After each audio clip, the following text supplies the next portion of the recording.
What if I told you the Seattle Seahawks are preparing to sacrifice their first-round pick for a player nobody expected to be available? With the draft clock ticking and only 4 picks in the vault, the front office is reportedly looking at a massive splash that would solidify this offense as the most dangerous in the NFC. We are talking about a top-tier running back who currently carries a heavy price tag in New York, but Seattle might be the only team willing to pay it. The question is, are they ready to gamble their future on one-star weapon? Breece Hall is the name currently creating shockwaves behind the scenes at the Virginia Mason Athletic Center as rumors of a blockbuster trade with the New York Jets intensify.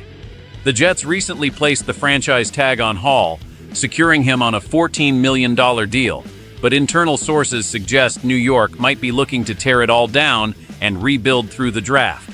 This opens a window for Seattle to swoop in and land a 3-down back who has already racked up nearly 3,000 rushing yards and 14 touchdowns despite playing in an unstable offense. The cost would be steep, likely requiring our 32nd overall pick or a combination of a second-rounder and an established veteran on an expiring contract. The Seahawks are currently evaluating whether Hall's versatility in the passing game and his elite pass protection justify such a massive investment in a position they have traditionally been cautious about. My sources indicate that the front office is looking for a home run hit to ensure this roster remains in Super Bowl contention. However, taking on that salary cap hit is a monumental risk that could reshape the entire financial structure of the team for the next 3 years. If John Schneider pulls the trigger on this deal, it would signal a complete shift in philosophy regarding the value of the running back position in this offense. But there is a massive complication involving the backfield that we need to address before this deal can even be finalized.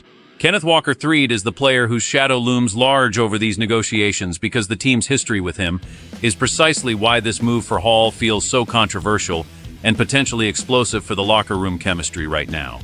If they were not willing to pay Walker, why would they pay Hall? The answer lies in the subtle differences between their playing styles and their health records over the last few seasons. The clock is ticking on this decision, and the draft is just days away from changing everything for Seattle.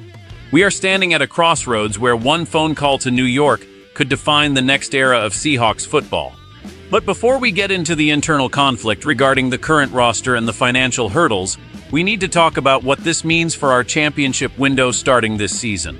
Do you think paying $15 million for a star running back is the missing piece for another Super Bowl run in Seattle?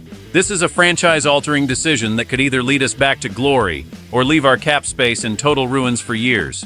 If you want the most accurate insider updates on every move the Seahawks make before the draft, you need to subscribe right now. We are pushing hard to hit 500 subscribers, and your support helps us keep bringing you these exclusive reports. Hit that like button and stay tuned, because things are about to get wild. Kenneth Walker-III is the real reason this situation is so complicated within the Seahawks building, because his reported desire to move on has left a massive void in the heart of the offense. While Hall has been a model of health since his rookie season, Walker's situation became a point of contention for the front office when contract talks stalled earlier this year. The internal debate is fierce because Hall offers a specific skill set that Walker struggled to maintain, particularly as a consistent threat in the passing game with nearly 170 receptions in his career. Seattle's coaching staff is obsessed with pass protection and versatility, 2 areas where Hall is considered elite compared to almost any other back in the league right now. However, the optics of letting a fan favorite like Walker walk away only to turn around and hand a top-5 contract to a player from the Jets is a delicate PR situation. My sources say the front office believes Hall is a generational talent who hasn't even hit his ceiling yet because he's never played behind a reliable offensive line or with a stable quarterback situation. Bringing him to Seattle would put him in a system designed to highlight his ability to catch the ball out of the backfield, potentially turning him into an MVP candidate. Hall himself has dropped hints that he wants to be on a winning team, even if it means not being the absolute highest paid player at his position, which could be the leverage Seattle needs to make the numbers work. The risk is obvious because giving up a first-round pick for a running back goes against modern NFL analytics, but the reward is a player who can carry the ball 25 times a day and catch 8 passes without breaking a sweat. If the Seahawks decide that the 2026 draft class isn't strong at the top, they will almost certainly pivot to this veteran trade to ensure they don't waste another year of this championship-ready roster. The tension between the scouting department, and the cap managers is at an all-time high as they weigh the potential of a rookie versus the proven production of a star like Breece Hall. It is a high-stakes poker game where the Jets are waiting for Seattle to blink first. But the financial implications go far beyond just one player's salary cap hit for the upcoming season. The reality of the Seahawks' current situation is that they are operating with a razor-thin margin for error, given they only have 4 picks in the upcoming draft. John Schneider and the front office know that with such limited draft capital, they cannot afford to miss on a rookie who might take 2 years to develop into a contributor. This is why the aggressive pursuit of a veteran like Breece Hall makes so much sense from a win-now perspective, even if the price is astronomical. If Seattle lands Hall, they immediately solve their biggest offensive question mark and provide their quarterback with a safety valve that can turn a check down into a 60-yard touchdown. From a roster construction standpoint, this move would signal that the Seahawks are fully committed to a 2-year Super Bowl window before they have to navigate a massive cap crunch. The impact on the locker room would be immediate, as adding a player of Hall's caliber tells the veterans that the front office is doing everything possible to bring another trophy to the Pacific Northwest. However, the future consequence is that Seattle would have almost no flexibility to fix other holes in the defense if injuries occur later in the season.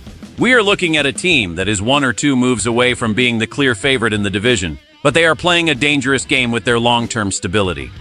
The front office is currently projecting the 2027 cap and trying to figure out if they can afford to keep their core together while paying a running back $15 million annually. If they decide the reward of a championship outweighs the risk of a rebuild in 3 years, the trade will happen before the first round begins. This isn't just about one season, it's about a calculated gamble on a player they believe is the final piece of the puzzle. The coaching staff is already drawing up plays that involve Hall in the slot, showing just how much they value his unique athletic profile. Everything hinges on whether New York is willing to accept a late first-rounder or if they demand more assets that Seattle simply doesn't have.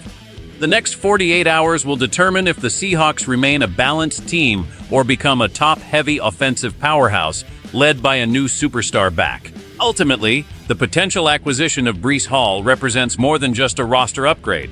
It is a statement of intent from a franchise that refuses to settle for mediocrity.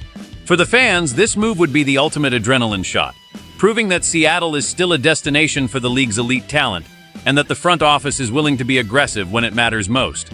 It means the Seahawks are no longer content with just making the playoffs. They want to dominate the league with an explosive, multi-dimensional offense that keeps defensive coordinators awake at night. If this trade goes through, the identity of Seattle football will shift from a defensive-heavy culture to a high-octane scoring machine. The meaning of this move is clear.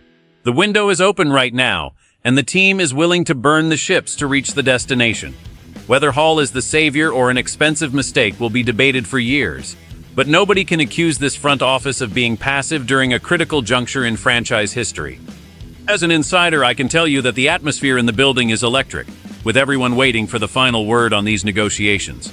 We are watching a masterclass in aggressive team building, and the outcome will define the legacy of this current regime. Now I want to hear from the real experts, the fans. Would you be happy giving up a first-round pick for Breece Hall, or would you rather gamble on the draft and keep the cap space for the defense? Let me know your thoughts in the comments below, because I read every single one of them. Your perspective helps us understand what the 12s are really feeling during this intense pre-draft period. Don't forget to subscribe to the channel and hit that notification bell so you never miss a breaking update as this story continues to develop. We are so close to our goal of 500 subscribers, and every single one of you makes a difference. Like the video if you want to see more big moves in Seattle this offseason. This is the place for the most in-depth Seahawks coverage you will find anywhere. Go Hawks, and we will see you in the next one.